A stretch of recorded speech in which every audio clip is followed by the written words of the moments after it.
से 50 50 तो 50 तो है मेरे भैया मारी जीवानी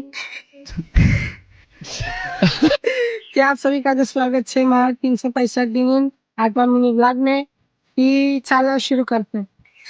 ती सुबह का शुरुआत हुई गई थी मारी काकन पूरे साथ दुकान पर पोगिन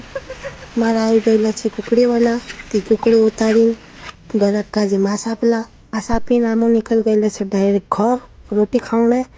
ले देख लीजिए थोड़ा थोड़ा नजारा मारे गाँव नी घर पहुंचीन गेट खोलला मारे वाटे मारा दूध गरम करीन पी देदा न हीरे बात मारा चावल खावला कुदरी ने कुदरी खाइन हुई गईले सामो नहाइन तैयार इसके बाद आमो पहुंच गईला मारा केला लीन पछे आई गया मारा काकन पूरे साथ दुकान पे कुकड़ी वाले का जे गरक का जे मांस आपला ती जहाँ पे आई मारा बोला कोई गल खत्म ती मिल से कल की अगली वीडियो में।